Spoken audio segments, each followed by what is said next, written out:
waxaana wanaagsan gebi ahaantii baddaawadayaal waxaad ku soo dhowaataan wararkii ugu dambeeyey ee dalka iyo dibadda oo idinkaga imaanaya janalka Gobson TV. qodobada ugu doorkaroon aad ku daawan doontaan waxaa qayb ka noqonaya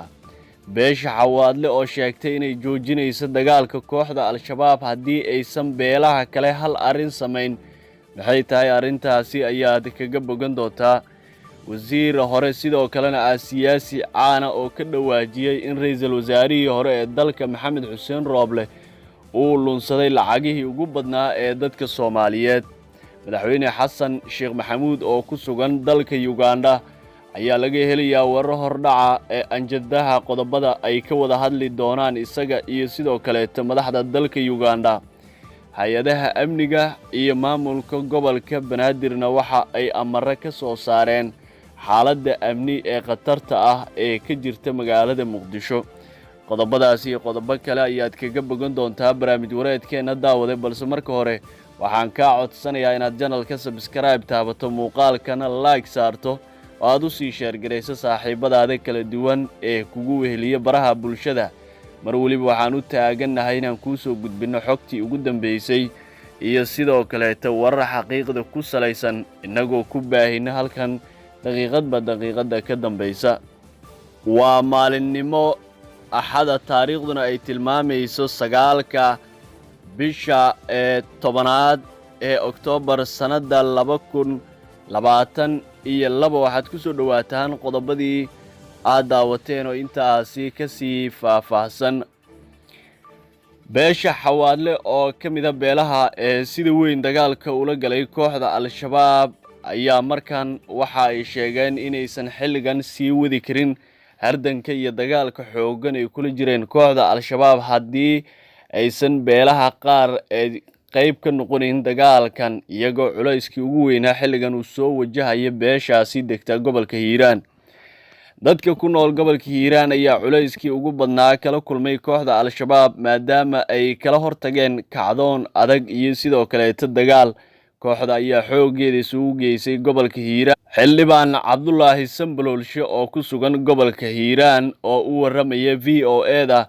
ayaa sheegay in kooxda Al-Shabaab culayskii ugu badnaa ay soo saartay gobolka Hiiraan maadaama aana dagaal aysan ka haysan ee gobolada kale ee dalka. inta badan Al-Shabaab waxay nooga imaanayaan dhanka gobolka Shabeellada Dhexe, haddaana gobolkaasi iyo kooxda looga kicin howlgalku siima socon karo,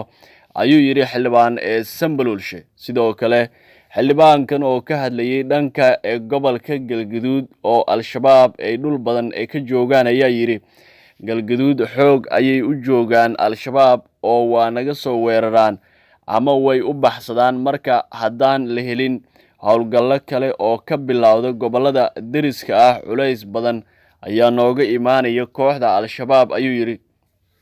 xildhibaan Cabdullaahi Sambalolshe ayaa qiray in dowladda Soomaaliya ay kaalin weyn ka geysatay howlgalka gobolka Hiiraan.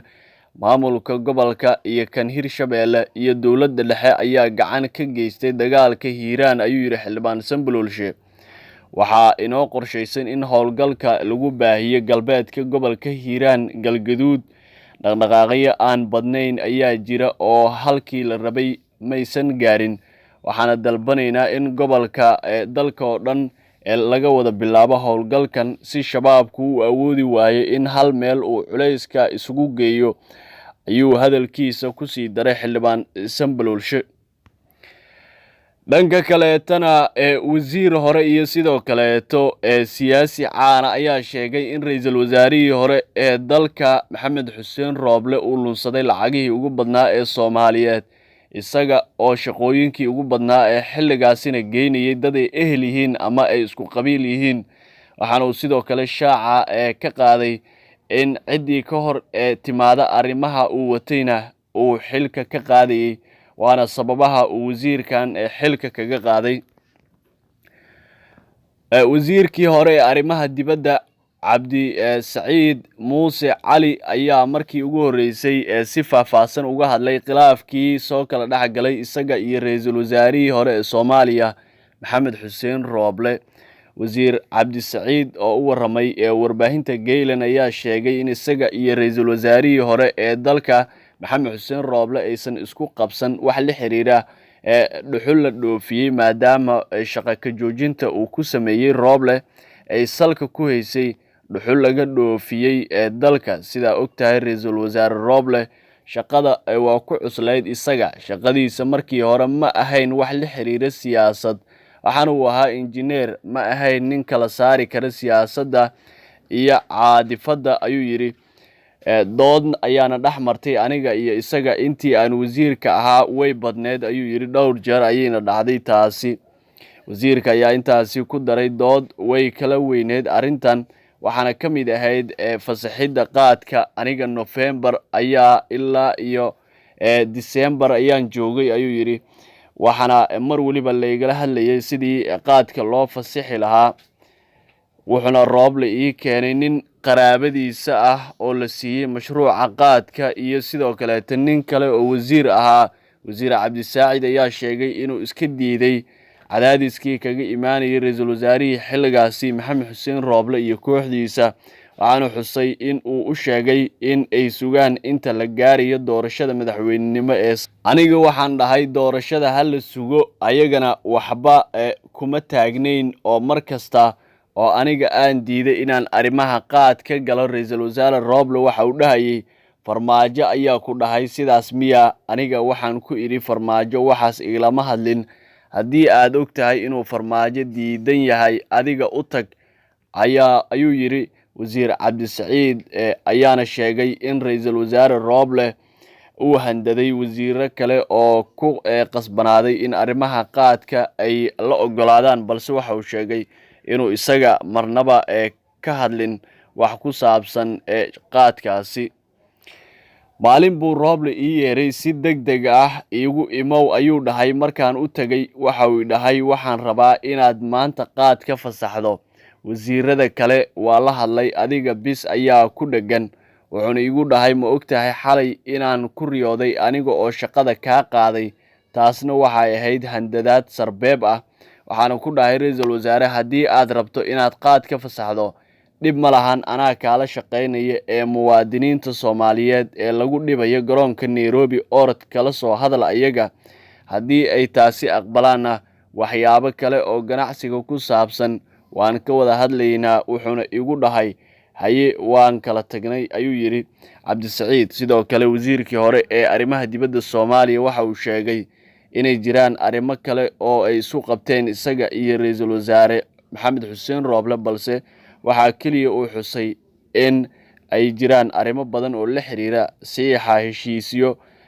shidaalka iyo sidoo kale qaadka oo ay si weyn kaga wada hadleen dhanka kaleetana hay-adaha amniga iyo maamulka gobolka Banaadir ayaa amaro ka soo saaray amniga magaalada Muqdisho taliska ciidanka booliiska iyo nabad sugidda gobolka Banaadir iyo qaar ka mid ah maamulada degmooyinka gobolka Banaadir ayaa shir ka yeeshay amni darada ka jirta magaalada Muqdisho iyo sidii looga hortagi lahaa kulankan oo ka dhacay xarunta degmada Warta Nabadda ayaa looga hadlay mideynta amniga waxaana ka qayb galay gudoomiyaasha iyo sidoo kale taliyaasha booliiska iyo nabad sugidda ee degmooyinka dhaca bartamaha oo ilaa iyo 5 degmo ka kooban gudoomiyaha degmada Warta Nabadda Seynab Xaabsi ayaa ka warbixisay waxyaabihii looga hadlay kulanka wadajirka ahaa oo yeesheen talisyada booliiska nabad sugidda iyo gudoomiyaasha degmooyinka bartamaha waxaana sheegtay in shacabka looga digay in guryaha aysan ka kireysan dad aysan aqoon taasi oo khatar ku ah amniga magaalada Muqdisho kulankan oo ay yeesheen gudoomiyaasha degmooyinka dhaca bartamaha taliyaasha booliiska iyo nabad sugidda gobolka Banaadir ayaa imaanaya iyadoo mararka qaar ay degmooyinka qaar ka dhacaan falal lid ku ah amniga daawada haddii aad nala soo gaartay qaybtan waxaa ka codsanaya inaad channelka subscribe taabato muuqaalkan like dhahdo oo sii share gareyso saaxiibadaada kala duwan